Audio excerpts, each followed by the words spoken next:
The Guild is Maximum Lawyers' community of legal entrepreneurs who are taking their businesses and lives to the next level. As a Guild member, you'll build relationships, be held accountable, and learn strategies specifically designed to get you unstuck and accelerate your plan for growth. Members are also granted exclusive access to masterminds hosted around the country. Our next event is coming up, and we're heading to Scottsdale, Arizona. There's something truly magical about the power of these in-person connections where real-time breakthroughs happen. Picture this. You're surrounded by like-minded law firm owners tackling your business and mindset challenges together. The energy is electric, the insights are transformative, and the results are game-changing. Investing in yourself is the best decision you'll ever make. The knowledge, strategies, and breakthroughs you'll gain are priceless assets that will supercharge your practice and propel you forward. Join the Guild and secure your ticket to Scottsdale at the best possible price by visiting maxlawevents.com.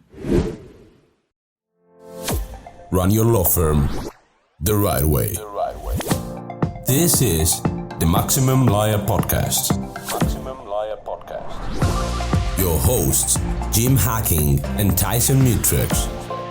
Let's partner up and maximize your firm. Welcome to the show. Welcome back to the Maximum Lawyer Podcast. I'm Jim Hacking. And I'm Tyson Mutrux. What's up, Jimmy? I was waiting for it. I'm great, Tyson. How are you doing? I am doing all right. Well, I'm excited about today's guest because, we love and enjoy and just recorded an awesome episode with a relatively new law firm owner. But I love hearing about all the cool things that are going on out in the legal sphere. I love hearing about technological changes and updates and new opportunities for people. I think that this might be one of the first times where one of our hacks or tips actually turned into a guest on the show. And his name is Keith Lee. He's with us from Case Status. Keith, welcome to the show. Hey, Jim. Hey, Tyson. Great to be here. It's good to have you, man. So, Keith, tell us about your journey. I've gotten to personally hang out with you, and it was fun. So tell us about your journey and kind of how you got to where you are now. Sure. Yeah. I've had a super weird, non-traditional sort of legal career path. Graduated from law school back in 2010, and right out the gate, kind of knew I needed to do something a little different to sort of stand out and be present. So started a website called Associates Mind, which was about, transitioning from law school to being an associate at a new law firm. And so I started doing that. I don't know if I was doing anything particularly correct or anything like that, but it became very popular very quickly. Then the ABA asked me to write a book for them in 2012, which was weird to be 2 years out of law school and have the ABA ask you to write a book for them. But I did, and I wrote about, that I think that any other books about becoming a new lawyer were written probably like in the 70s. So there wasn't really anything relevant anymore. So did that for them. It took off really well. Then I started writing and speaking a lot more. I wrote for Above the Law for a number of years. And then I got more into sort of consulting for legal tech vendors. And, they were like, hey, lawyers really pay attention to you. We need to get lawyers' attention. How do you do that? So I did a lot of, go-to-market strategy stuff for vendors. At the same time, I have my own, just like you have the Max Law group. I have a group of lawyers called Lawyers Max. So I have a Slack-based community. I've got hundreds of lawyers in there as well at the same time. But then one of my clients at the time was Case Status. And I was consulting with them, telling them about how to, market their product. And eventually they were, they just kept coming out. And they were like, sure, you want to work with us all the time? And so eventually about 3 years ago, they asked me to be their CMO and I accepted. That's awesome. Well, I can't wait to dive in and talk about Case Status. But before we do, I would love to get your insights on what mistakes you think most legal tech vendors make when dealing with law firms and lawyers. I think initially, probably a lot of people, if they don't have embedded in the company someone who is a lawyer and actually fundamentally understands what being a lawyer means, what running a law practice actually looks like, if they're just coming in and like, oh, we're going to run the business playbook of SaaS, how we market and talk to customers, it just doesn't work. I mean, it's just, and even then people are like, oh, this is how I'm going to market to the legal industry. That's like saying I'm going to market to the business industry. It makes no sense. I mean, PI and IP is the same letters flipped around, but those are two very fundamentally different practice areas, right? How you communicate to an intellectual property lawyer and then how you communicate to a personal injury lawyer are fundamentally different. And, you have to have a really deep understanding of just what lawyers do, what the practice area, practice sizes, affinity groups. There's just a lot going on that I think if you don't have, someone who is some type of subject matter expert, some lawyer who knows the industry well, it's just not going to work out good for those people. So, your career change was, it was pretty big. What drew you to case status? Because you're talking about going from one thing to another thing. That is a completely, I don't know if I'd say completely different industry, but you're doing something completely different. So what was it that drew you away from what you were doing to a software company? Sure. Yeah. So, practicing law right out the gate, I was a bad guy. I was insurance defense. So, that was its own thing. And insurance defense work is a drag. You live and die by the billable hour. So I really wasn't super into that. Then I moved into a small firm with a couple other friends and did that for a while. And just, what ended up coming to light is, I was, I think, a good lawyer, but not a great lawyer. I've met a number of great lawyers. I know what it seems to take to be a great lawyer, and there's a real passion for it. And this other stuff, the strategy, the marketing, the communicating to lawyers, understanding the industry was something that came pretty natural to me. And it seemed like I had the potential and the possibility to be great in that space. And I had more of a natural affinity for it. And I think that just kind of bore out as I was practicing law, speaking, talking. People started asking me to give them advice that eventually it just became apparent to me. I tried to do it both for a while. And, eventually it just became apparent to me this other skill set I had combined with being an attorney, I think made me pretty rare. And so I feel like I kind of eventually got pulled down that path. And so when did you go to case status and what are your job responsibilities as CMO? Yeah, so that's about it'll be 3 years ago, I think in January. And it's just, I'm responsible for go-to-market strategy. How do we grow the business? How do we make people aware of case status? How do we, get leads? No different than running a law firm. Like, hey, we've got to have brand awareness. We've got to get it in front of people. We have to be good at what we do, and we have to let people know what we do. And, how can you drive leads? How can you fill up the top of the funnel? Then how can, as prospects move through the funnel, how can you support sales and drive conversions? And I've been responsible for all of that really since day one. It really is kind of interesting because you're doing the same thing that we have to do on a regular basis, like filling the top of our funnels.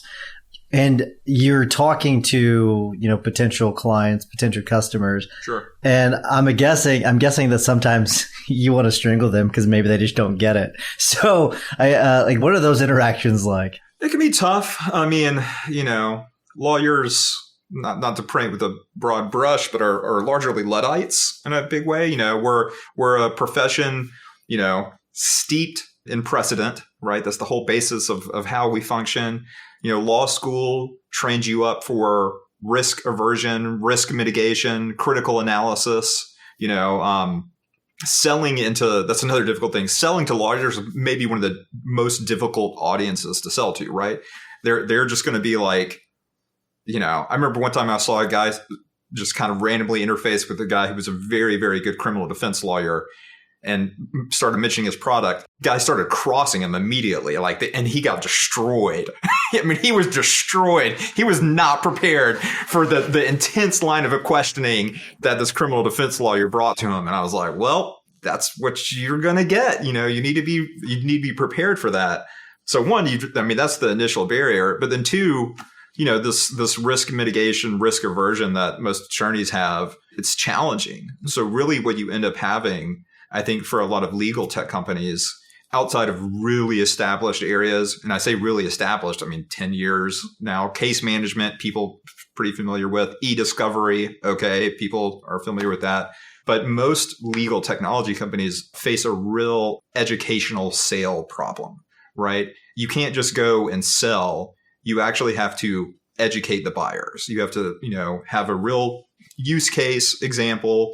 You probably need to perform some type of ROI analysis, like, hey, you pay us this, that's going to turn into this operational efficiency, this many more clients, this many more reviews. There has to be a holistic approach to selling to lawyers. You have to make your case, right? You can't, it's not like selling to somebody else. I mean, you have to make your case when you sell to lawyers. And that's, I think, probably can be frustrating if you're not prepared for it. To that point about lawyers being Luddites and slow to adopt technology, can you do us a favor? And that is, we're always talking to our members about how technology and venture capital and private equity are coming for the legal space. Sure. And we've seen things out in Utah and Arizona where now non-lawyers can participate in owning law firms. Can you give us maybe a 5,000-foot view of where things are headed, just so that people can start getting ready for this? Sure. Yeah. So Arizona and Utah both have regulatory sandboxes allowing non-lawyer ownership. Oregon actually just created a new paralegal or limited I can't remember what they call it, but Oregon's doing it too. And in certain practice areas, that's brand new. That happened in the past couple months. And then I saw there was a press release yesterday where one company, they said they're the first completely non-lawyer owned law firm that's operating in both states. So there are no lawyers involved in the loop at all. They're at the ownership level. They have some lawyers working for them, but the lawyers are not equity partners in the firm. So with all that being said legal is a giant industry that has been restricted to the guild, us, by virtue of our licenses over the years. But that's starting to break down. And, it's wrapped in this access to justice cloak. It's access to justice. We're gonna provide access to justice. And certainly there's probably some of that will occur. But if you look at a lot of the firms that are showing up in those two states, they're not really going down market. They're not trying. There's some of that, but there's, they're going after stuff that lawyers do. And in particular, private equity is always looking for somewhere to put money. I mean, they have lots of money, right? Because that's been the big limitation as attorneys, right? We can't go sell 10% of our law firm to somebody for $10 million in order to, grow the business, do whatever.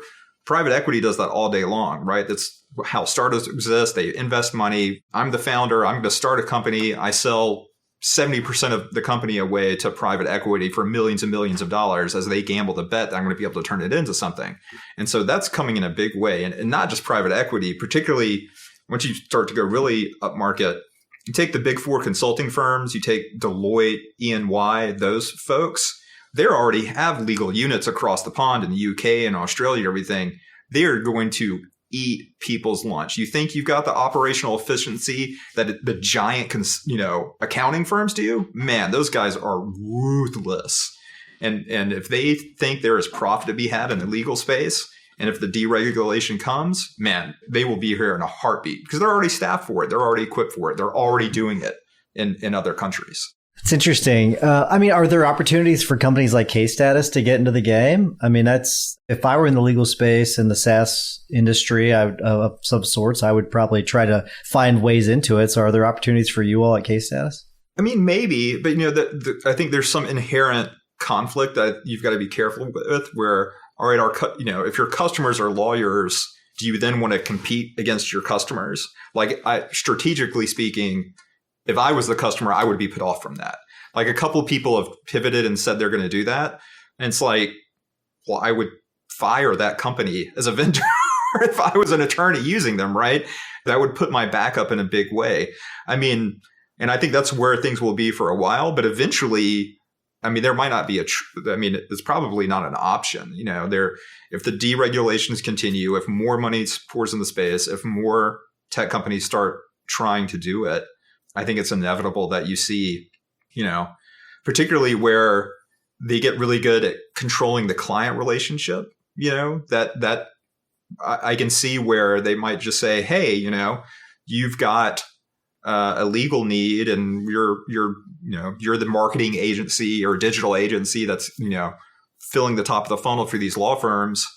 maybe you start holding on to those. You start staffing up some lawyers. You have an in-house team, and you can start sort of, taking the cream off the top for yourself, and then you just pass out the bad leads to other people. So, I mean, it's not here yet, but, give it 10 years, and I think we'll get there. The Guild is Maximum Lawyers' community of lawyer entrepreneurs who are taking their businesses and lives to the next level. As a Guild member, you will build relationships, be held accountable, and learn strategies specifically designed to get you unstuck and accelerate your plan for growth. Members are also granted exclusive access to masterminds hosted around the country 4 times per year. And in 2023, we've added a half-day workshop to each mastermind where you'll learn new skills while working on improving systems and aspects of your personal firm. Then take the hot seat on day 2 and work through your most pressing challenge. It's all inside the Guild. To learn more, visit maxlawguild.com. You're listening to the Maximum Lawyer Podcast. Our guest today, Keith Lee. He's the Chief Marketing Officer for Case Status. All right, Keith, let's get to it. Tell us about Case Status. What is it? How can it help small and solo lawyers, small firm and solo lawyers improve their practice and their delivery of legal services? Sure. Case Status is an all-in-one information hub for your clients. So what that means is it's an app that clients download on their phone. It's white labeled, custom branded. So when a client touches it and it opens up, it's, the law firm of John Smith or whatever, so it looks like it's, from the client's perspective, it's the law firm that they've hired. And then what we do is we do probably a few things really, really well. So, we've had small firms tell us that we've eliminated roughly 85% of their inbound phone volume from current clients. So because we do everything through the information hub, through like a messaging system. So documents, any messages back and forth, calendaring, tasks, reminders, e-signature, everything happens through the app. The law firm gets a web portal. They have an app as well, but really you're sitting at your desktop and they interface that way. So all this communication happens so that, it drastically reduces the amount of phone volume that staff spends time on. So it's a big operational efficiency gain in the sense that instead of giving the constant no updates because, your typical, legal typical client doesn't understand that not all lawsuits are an episode of Law and Order and get wrapped up in 45 minutes, and that these things take months and months, if not years. So the ability to sort of just manage the expectation, manage that through texting, which is how everybody wants to communicate all the time anyway, is a big one. Then we also provide a dashboard for clients. So, a case starts at stage 1, and I think we support like 20 something stages now. That shows exactly where they are in the process. Again, it's expectation management for clients saying, okay, I'm on stage 4 of 10. That means, and then there's descriptions. Hey, in stage 4 is, discovery. Well, we're exchanging documents. Discovery can take 8 months long, 12, whatever. And so it really sets it all out there and provides the information for the client. I always make it akin to sort of it's like if any of us we're in a situation where we had to pick up our phone, call our bank, speak to a person on the phone to find out how much money was in our bank accounts, we would fire the bank. We'd switch banks, right? Like that's horrible. No one of us would use that bank anymore because we know we can get all that information in an app on our phone on demand whenever we want it.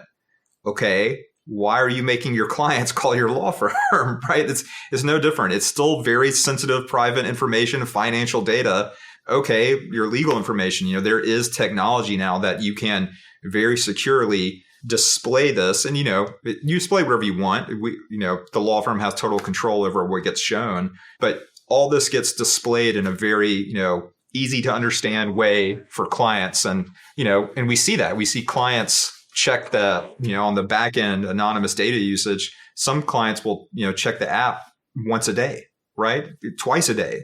And they're not messaging the law firm, but they open it up because they're just on their phone. What's going on? All right.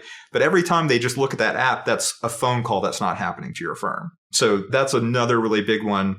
And then the last thing that's probably our third really biggest value proposition is through those, and we've got all types of automations built in, automatic messages, reminders, all types of stuff. But when clients move through the stages, we use something called NPS, which is the Net Promoter Score. A lot of companies use it to rate how client satisfaction, customer satisfaction with the company. And so just a very simple question. It says on a scale of 1 to 10, how likely are you to recommend, our product or services to your friends and family? And so that does a couple things. One, it provides for the first time ever for a law firm a feedback tracker over the course of a case. So you understand how satisfied a client is from, stage to stage over the course of multi-months. So if they're giving you, 7, 8s, 9s, and then suddenly you get a 4, you go, somebody needs to pick up the phone and call that person right now because they're unhappy and we need to jump on it. So that's incredible. But then the other thing is when someone gives you a 9 or a 10, which is they're a true promoter. They are there to be excited about what you're doing. We have it automatically built into our system that says, hey, you gave us a 9, you gave us a 10. We're really glad you're happy with our services. Touch here to leave us a review. And so suddenly, right there, as they're happy with their services, right when someone says, man, I really love what you're doing for me, we capture that review opportunity right then. And I know we had one firm, larger firm, but I think in 60 days after implementing us, they had an 800% increase in 5-star Google reviews. They went from like 7 or 8 a month to like 48 or something. I mean, it was incredible how much it impacted their review. And then that has all types of downstream effects, SEO, Google, you move up the Google rankings. It's pretty significant. So, the operational efficiency of reducing phone calls and emails, letting your staff actually work on cases, expectation management for clients, letting them know where everything is all through the custom branded app, and then just really increasing review capture are the big 3 things that case status does for people. One of the things I think is really cool about what you do is you don't rely on email addresses because not everybody has an email address. And so it makes it really easy for people to adopt it, which is kind of cool. But then also talk about the integrations with other softwares, because I think that's another part of it where people might be like, well, I use Filevine or I may use whatever. You all have a great integration with Filevine, but it's not just made for one software. It's made for several. So one, certainly on the one problem with a lot of legacy systems, say from the case management providers, is that they're all email-based systems, which if you look at any modern app software, Cash App, WhatsApp, Snap, anything like that, they're all phone number based because there's no need to actually capture email. It's easier for people to use a phone number. We actually had one larger firm in California come to us. They run roughly 1,800 cases at any given time. And that was why they chose us. So they said, hey, roughly 1/3 of our clients don't have email addresses, right? We have to have something that is phone number based. So that is a big strength for us that we're a more modern platform. And then integration wise, we're Switzerland up in here, right? Clio, Filevine, Litify, MyCase, CasePeer. There's a few. I mean, there's probably a dozen we have native integrations with, and then we use Zapier to, as long as anybody other whatever case management platform you're using, does it have an open API? Well, then we can probably figure it out. So, we're not trying to replace your case management software. If you use Filevine, great, keep using Filevine, But what we're doing, we're not case management. We're client management, right? We're there for the clients to make the clients feel good, to make sure that your firm can provide clients, really top-notch customer service via an app. And just like the banking thing, I think some lawyers get scared. They're like, oh, but we're so about customer service and we don't want to do. Again, the banking. If I had a call, I would rank that as worse customer service, right? The best customer service for me, for the type of information that I want from my bank, 90% of it I can get from an app on my phone. That's not to say that if suddenly I needed a HELOC or something on my house that I wouldn't drive down to a branch and talk to a loan officer and have an in-person interaction. But for the majority of what I need, that can be solved with software. And frankly, that's the case for law firms as well. 90% of what just the little updates that clients want from day in and day out, you can solve that with software at this point. It's a good point. Yeah, and I know you bring up the banking quite a bit, but yeah, it's a really good point. So we are getting close to time, but before I start to wrap things up, tell people how they can get in touch with Case Status or get in touch with you if they're interested in using the product. Sure. So, I mean, for Case Status, the easiest thing to do is go to casestatus.com. All the information is there. You can reach out to people, book a demo, contact folks that way. And then for me, I'm pretty online. Probably the easiest is probably Twitter. I'm at Associates Mind on Twitter. That's where I like to. My pet hobby is definitely legal ethics. I collect disciplinary opinions from around the country. So if that's your thing and you want to see lawyers behaving badly, that's probably mostly what I'm talking about on social media. It's a pretty sick hobby, but we are going to wrap things up. I want to remind everyone to join us in the Facebook group. Search Maximum Lawyer on Facebook and you'll be able to find us. If you want a more high-level conversation, go to the Guild. Join us in the Guild, maxlawguild.com. And while you're listening to the rest of this episode, if you don't mind leaving us a 5-star review, we would greatly appreciate it. Jimmy, what's your hack of the week? My hack of the week is a mindset shift. I wrote about this on Facebook in the big group today. And that is that too often I think law firm owners try something once and then it doesn't go well. And then they say, I'm never going to try that again. And this happens with, they might shoot 2 or 3 YouTube videos or TikTok videos and nothing happens.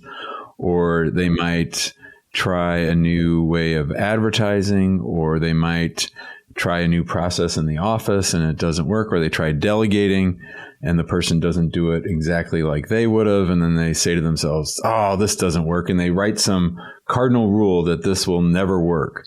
And we see this the most with hiring and delegating. And I really want to encourage everyone to keep an open mind. So much everyone's talking these days about short attention spans, but what I've been thinking about are people's short patience spans. People's patience levels are so short right now, and they just think they have to just, jump to the next thing instead of staying the course. The Pittsburgh Steelers have had 3 coaches since the 1950s. They've won the second most number of Super Bowls, steady 3 coaches. And I really think we need to take more of a long-term approach and not be so fast to just write things off. Very good. That's good advice.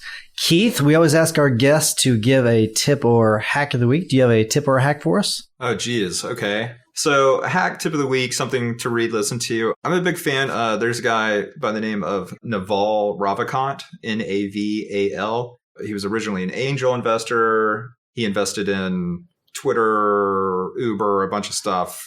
Very successful private equity investor, very wealthy guy. And a few years ago, he recorded a series of little micro podcasts that if you stitch them all together, is probably 3 hours long and it's done. It's like bookend, like start to finish. And he gave it a pithy title called, I think it's like How to Get Rich or something like that. But it's actually, he says it in the podcast. He's like, what I really should have called this is like my fundamental strategies to build wealth over a long period of time. It's like his investment thesis and about how he thinks about money. And he takes it from, like, what is money? Like, what does that actually mean? And he builds structurally this very deep foundation of how he thinks about business and money and investing and doing everything. And it's really brilliant. And it's the type of thing I think anybody who is a business owner could listen to. And again, it's not going to go on infinitely. It's this 3-hour time block that, hey, you can listen to it in the car over the course of a week, essentially during your commute. That's really, really fundamental. He's an excellent speaker, and there's some real nuggets of wisdom in there, I think, for anybody. If you just Google Naval, he'll be the first thing that shows up. Love it. That's good stuff. I'm going to check that out. Mine's not as deep as yours, but mine's something called Wombo. There's a website and then there's also an app. And I think you can do some fun social media things. You're laughing. What it is. It's so cool. You can type in whatever words you want, and like you could type it like, Jim, if you gave me a word like fox, and then if Keith said something like, lawyer, like it would like create, like by using artificial intelligence, it would create a piece of art like with like a foxy lawyer. It's crazy how it works. And so you can do a bunch of different things with it. So I think you can do some fun social media things with it. So it's called Wombo, and you can do the phone app, or there's like a paid version. I use the free version, but it's a fun little tool that you can play around with. But Keith, thank you so much for for coming on. Really, really appreciate it. And if anyone's interested in case status, I know that I'm a customer, and you all should check it out. It's a pretty cool product. Thanks a lot. Appreciate it. Thanks for listening to the Maximum Lawyer Podcast. To stay in contact with your host and to access more content, go to MaximumLawyer.com. Have a great week and catch you next time.